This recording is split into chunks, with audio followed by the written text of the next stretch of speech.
¿Qué tal? ¿Cómo están amigos y amigas de esta comunidad? Como siempre un gusto, como siempre un placer. Gracias por acompañarnos, por supuesto, esta tarde.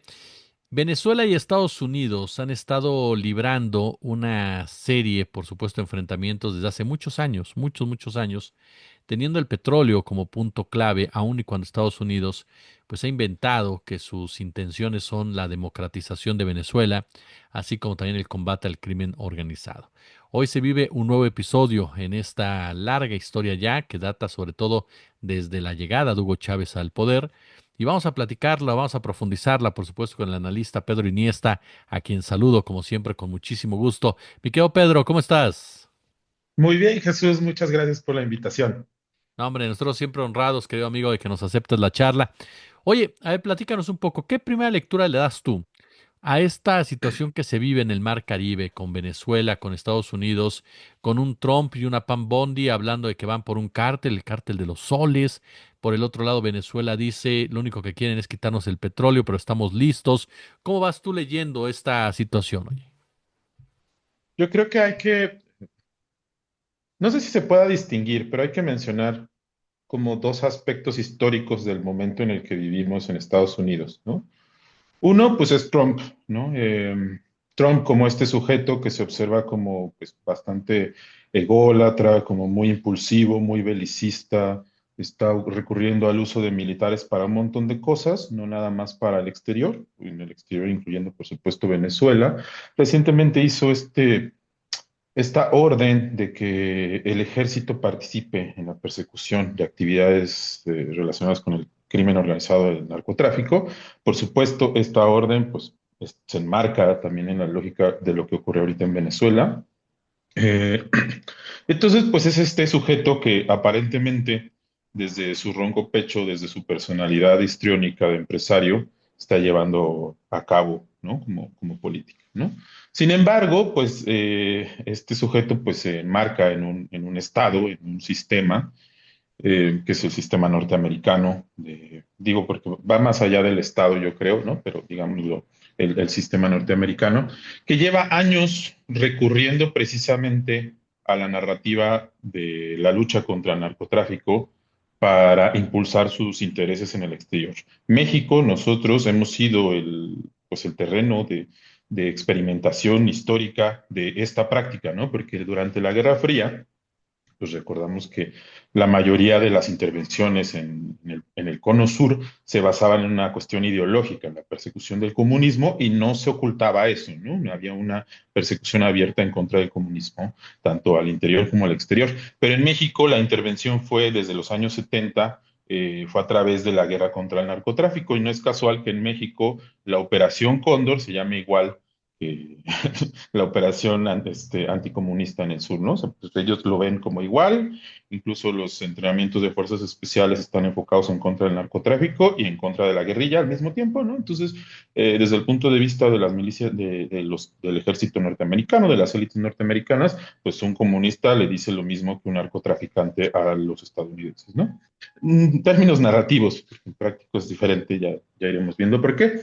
Pero en el caso pues, actual de Venezuela, pues es prácticamente la puesta en práctica de esta lógica de ir en contra de supuestamente el narcotráfico e intervenir de manera militar, económica, etcétera. En el caso de Venezuela con Maduro, pues el reciente aumento de la recompensa por su captura de 25 millones a 50 millones de dólares, que de pronto todo el mundo se ríe un poco, ¿no? Porque todo el mundo sabe dónde está Maduro, Maduro lo dice públicamente, nadie puede brindar información que les ayude a llegar a Maduro, porque pues ahí está la información, ¿no? Entonces esos 50 mil pesos, millones de dólares son pues son performance, ¿no?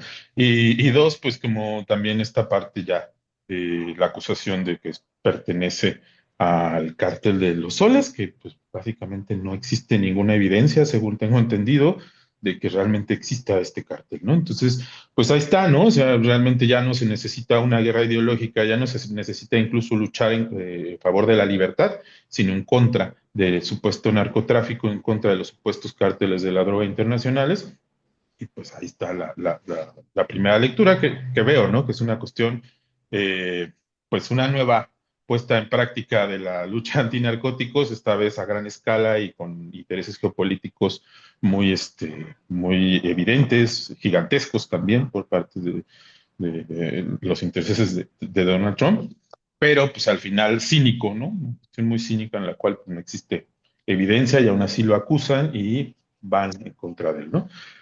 Eh, También pensaba en esta cuestión del cuántos soldados, cuántos buques, cuántas armas están desplegando para amenazar el territorio venezolano. Y también, de nuevo, esto es una costa necesaria en un acto performativo, ¿no? De pronto me quedé pensando si el objetivo fuera militar, llegas y pones los drones, ya ni necesitas mandar a las personas hoy en día, desde el punto de vista del ejército norteamericanos, simplemente amenazas con drones, llevan un buque nuclear, los drones tienen capacidad, los drones militares tienen capacidad también de transportar armas nucleares, ya no hay nada que no se pueda hacer con drones, pero el hecho de desplegar a tanto personal militar, evidentemente también lleva también implica un acto performativo, un acto simbólico, de decir, mira cuánta fuerza tengo. Entonces es una cosa ahí de Donald Trump en esta lógica muy performativa. Recientemente se ha hecho muy viral el término de hombre performativo. No hay hombre más performativo que Donald Trump. Ese punto que bien mencionas es un hombre muy performativo. Oye, ya platicabas ahorita, entonces, otra vez Estados Unidos instrumentalizando el narcotráfico para una intervención política con este cártel de los soles, que caray, yo tengo años y años y años y años oyendo del cártel de los soles en Venezuela y jamás ha dado una prueba clara o contundente de que exista una organización de esa manera, pero ahora se le vincula incluso hasta con el cártel de Sinaloa, teniendo ahí ya detenido y con afán colaborativo al señor Mayo Zambada. Sí, así es. Pues en el caso acá de México, pues no ha sido necesario ser tan performativo porque el delito del crimen organizado, la violencia relativa al narcotráfico, pues es bastante palpable, ¿no? Entonces también es una cosa que en México ha funcionado históricamente para intervenir porque existe un actor que es el crimen organizado, ¿no? Quizás no es tan poderoso como históricamente nos ha dicho Estados Unidos, como históricamente nos han dicho del Mayo Zambada, del Chapo Guzmán, pero existen los actores concretos, ¿no? En el caso de Venezuela no es que no haya narcotráfico, por supuesto también es un territorio de paso, sin embargo seguramente hay muchos actores involucrados en el narcotráfico, seguramente también estatales, pero principalmente de los grupos paramilitares externos también, pues también está cerca ahí Colombia, por supuesto los grupos eh, las autodefensas colombianas y en cantidad de grupos armados en Colombia también han intervenido, también han buscado intervenir en el territorio venezolano con fines, pues, eh, expansionistas, con fines pues, completamente militares, ¿no? También muy cobijados por Estados Unidos, ¿no? Pero pues hoy, repito, no es necesario ya, ¿no?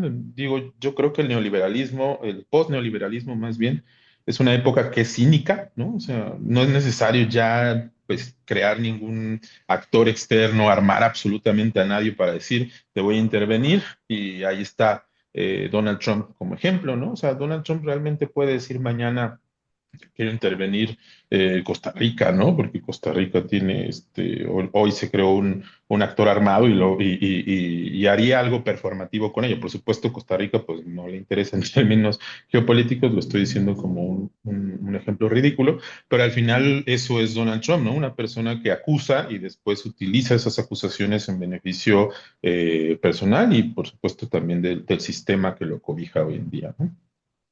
Esta situación de Venezuela, querido Pedro, que obviamente involucramos a México y ahorita también te quiero preguntar algo sobre este punto de México y Estados Unidos, pero esta situación en particular de Venezuela pone en riesgo a América Latina, como dices, ya ni siquiera se necesitan como tales, ¿no? Algún tipo de argumento, sino que ahora es porque quiero, ¿no? Y porque puedo, pero pone en riesgo a América Latina de estar bajo esa consigna por parte de Donald Trump, ¿no? De una especie de pues, desestabilización constante, de un caos que vaya que le conviene muchas veces a la política norteamericana. Sí, yo creo que en general la política norteamericana pone en riesgo a América Latina. El caso concreto del momento venezolano, repito, yo también lo digo con el caso mexicano, dudo que el ejército intervenga, el ejército norteamericano intervenga directamente en los territorios con fines bélicos, con fines de llevar armas en términos abiertos.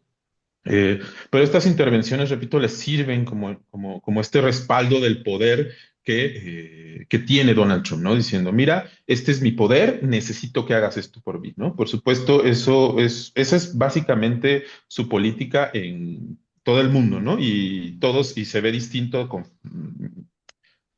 dependiendo del avance militar que Estados Unidos tenga en ese territorio, ¿no? Esa es la diferencia, pero al final la política es voy a avanzar más de lo que ya he avanzado, lo seguiré haciendo si no me das tal cosa, ¿no? Si no cedes ante tal capricho, si no me cedes determinado mercado, etcétera, etcétera, ¿no? Entonces, pues yo creo que en general esa es la tirada en el caso latinoamericano, ¿no? Yo venía pensando con respecto a lo que está pasando en la relación Estados Unidos con el resto de América, con el resto de América Latina más bien, y y lo que estaba pensando es que tienen un interés por tener una cooperación mucho mayor con los espacios subnacionales de los distintos estados, ¿no? Hubo una intervención hace unas semanas del embajador de Estados Unidos en Argentina, diciendo que tenía temor porque los estados, las provincias estuvieran colaborando con China de manera independiente al gobierno de Javier. Esa declaración no es casual, esa declaración lleva una proyección de fondo que es nosotros estamos interesados en intervenir, en cooperar con los niveles subnacionales porque los nacionales ya no nos alcanzan, ¿no? Eso es lo que vienen diciendo desde hace al menos algunos meses, sobre todo con Donald Trump.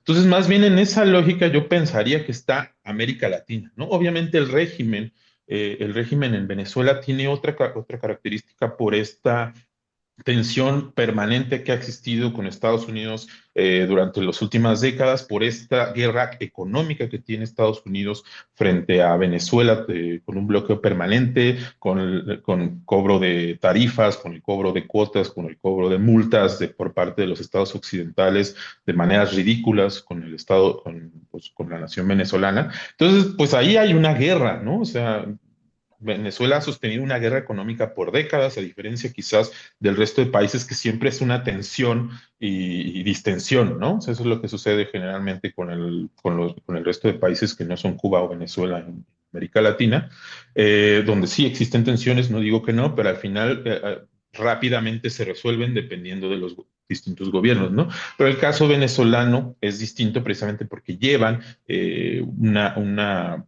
una guerra económica por años. Por eso es que hoy es necesario este performance armado, ¿no? Llegar con buques, ya no es suficiente la guerra económica para presionar, necesitamos llevar a cabo otros actos. Ahora, Venezuela es particular también en sus respuestas por el régimen mismo, ¿no?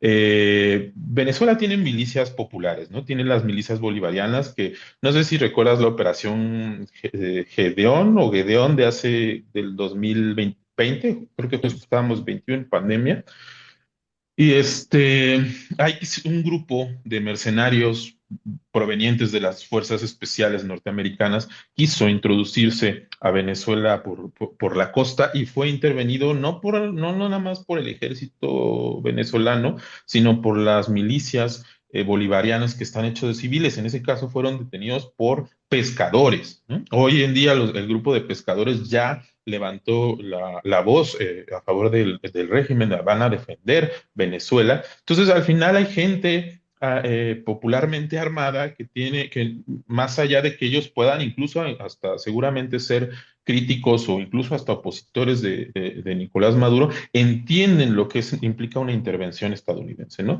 Los venezolanos no son esos que graban acercándose, no nada más son esos que graban acercándose a los buques pidiendo la intervención norteamericana, no nada más son los que están en Miami, no nada más son los que están tirando pestes del régimen en nuestro país y en otros países, sino también son esos venezolanos que deciden quedarse en Venezuela, que al final, a pesar de las distintas dificultades que existen, tanto por la guerra económica, por el régimen mismo, pues están dispuestos a resistir una intervención armada, ¿no? Y también hubo Hubo videos ahí en Twitter, hubo videos en redes sociales de cómo mucha gente estuvo respondiendo al llamado de Nicolás Maduro de ingresarse como voluntarios en estas milicias bolivarianas, ¿no? Y entonces, pues eso es lo que también tiene Venezuela, que a lo mejor no tienen la mayoría de los otros países en América Latina, que es gente capacitada, que tiene un entrenamiento mínimo militar y que está dispuesta a participar en un conflicto armado, ¿no? Frente a eso, pues la gran mayoría, o sea, eh, los, los militares norteamericanos no tienen nada que hacer frente a eso, ¿no? O sea, en términos numéricos, ¿no? Por supuesto, en términos de recursos y en términos de la cantidad de personas que tienen eh, como parte del ejército de Estados Unidos, pues es otra cosa, ahí sí hay un riesgo, ¿no? Pero en términos de la estrategia de guerra de guerrillas, no van a ganar en ese territorio los norteamericanos y por eso es que difícilmente también creo que se atreverían a una intervención abierta. Oye, Pedro, aprovechando por supuesto tu presencia, bueno, claro, preguntarte también, de entrada, ¿por qué Estados Unidos está tan deseoso del petróleo venezolano? ¿Es nada más el petróleo? ¿Es un asunto territorial con China?